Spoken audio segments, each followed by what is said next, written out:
quick warning, this episode contains conversations about sexual assault, addiction, and depression. Listener discretion is advised. Everyone was really impressed by this thing that I could do, which was drinking. Hangovers are just a form of withdrawal. Felt like there were 1,000 voices in my head at all times. I'm really proud that I finally decided to follow my dreams.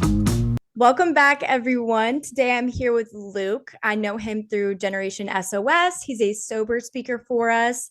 Thank you so much, Luke, for coming on today. How are you doing? I'm great. It's my pleasure to be here. Thank you for having me. I was born and raised in Manhattan, New York. Right now I make music, and I'm currently in Miami, Florida, making music and just staying sober. And my favorite part of life now is using my story to, kind of give back by, offering advice. I guess I wouldn't even really call it advice, because I'm not really trying to tell anybody what they should or shouldn't do. But, if you could hear what I've been through and, maybe use that information to kind of make decisions regarding your own life, and it might help somebody like that, that's all I aim to do. Let's start from the beginning. When did you first start using substances? When I was 14 years old. It was the summer between middle school and high school. I was encouraged to start drinking because I was told that that's what all the cool kids were doing. By 10th grade, it was like every weekend. And then by 11th grade, it was like every Friday, Saturday, Sunday. And then by the time I was a senior in high school, I was drinking during my lunch periods. And like during the school day, I would we would all drink together and then return like during our lunch break, and we had like 3 more classes after, but we'd show up pretty drunk, like back to school. And then by the end of my senior year of high school, I was like drinking some mornings, like Friday mornings, pretty much. And then every day during lunch, and so it ramped up really quickly.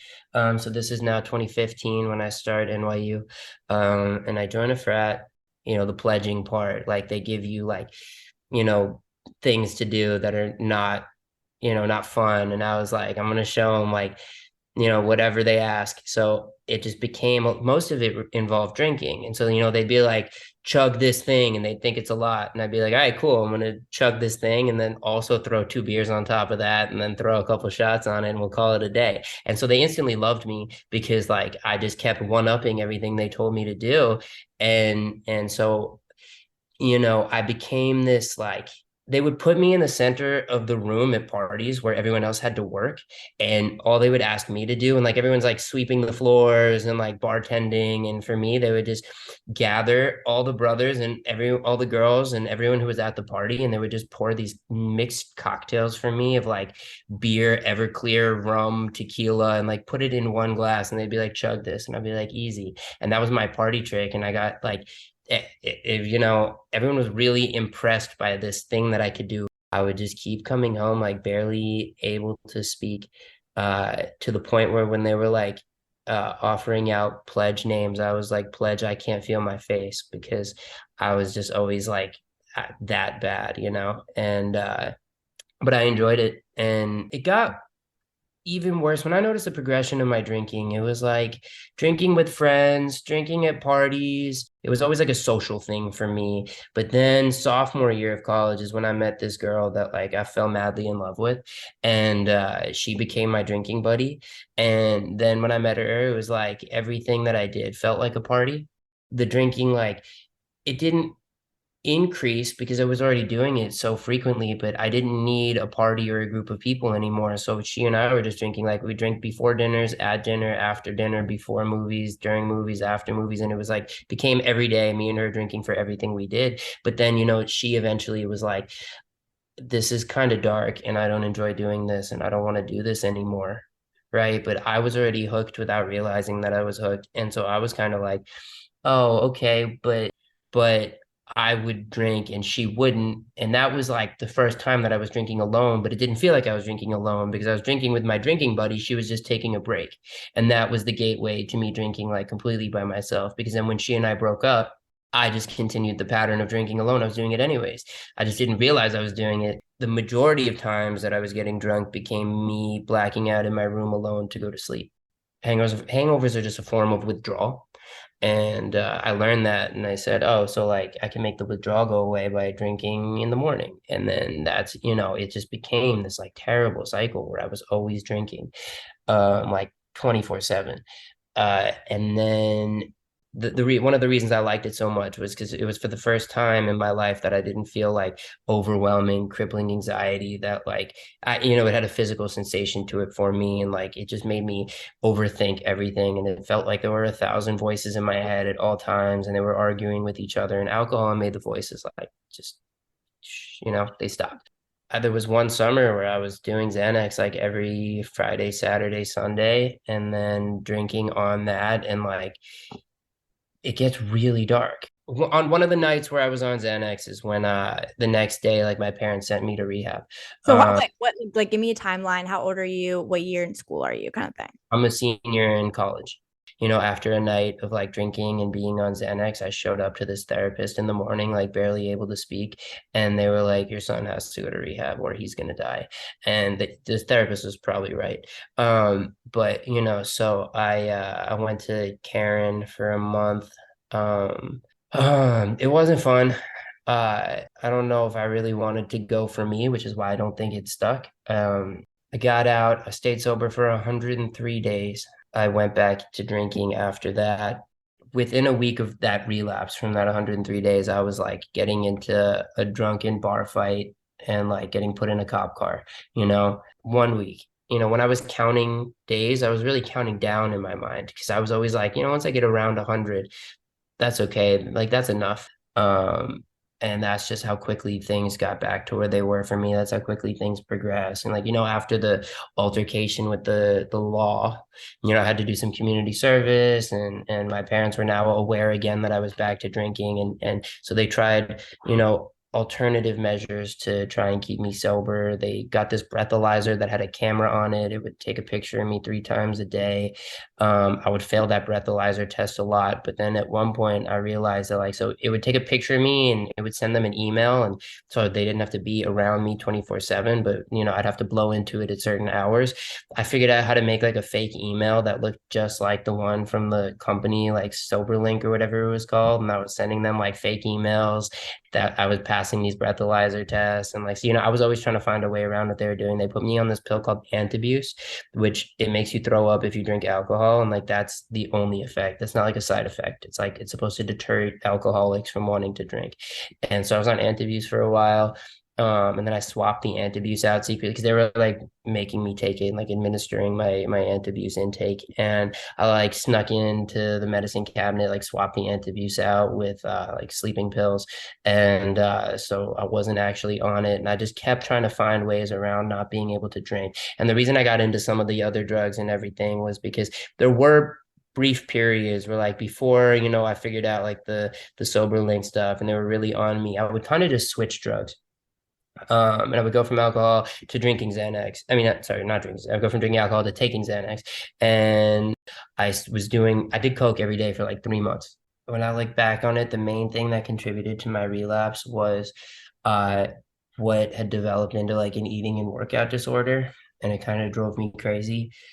And it got me to the point where like I was depressed again. I've struggled with depression, and I was like depressed again, and I was miserable, and I was just like, I need to get out of my head, and things can't get much worse than this right now. So maybe like drinking, it can't like make things worse. Maybe it'll help. It did not help. And I quickly realized that all the things that I liked about drinking, I did not like anymore. I sound like an idiot every time I speak when I'm drunk, and I don't like it anymore. I used to. I was like, if I don't do this, I'm going to die.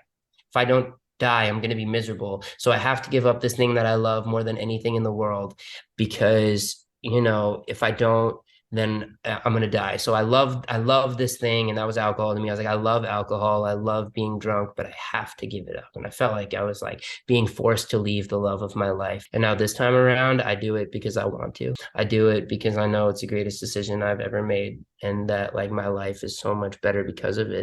God himself were to come to me and say like, hey, you can drink normally now, I would say like respectfully, Thank you very much, Mr. God, but I politely declined because like I don't ever want to go back to like none of that is going to make my life better. I know that. Just really trying to delve into learning about me and figuring out, who I want to be, how to become that.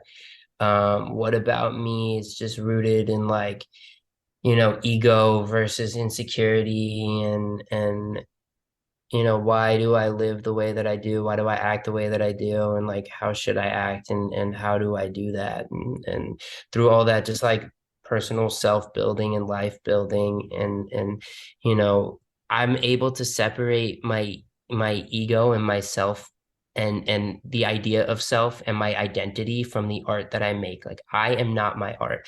I am me and I make art, but anything that you attach your ego or your idea of self to is what you are going to take personally when people don't like, right? And that's what I've learned. So it's like if my identity was my music, when someone didn't like my music, I would feel rejected and I would feel like they don't like me. If you anything that you attach to yourself, and you could do that with anything. If you see your looks as your like value and a part of like what makes you you, then if someone doesn't like your looks, you're going to feel like, oh wow, they don't like me.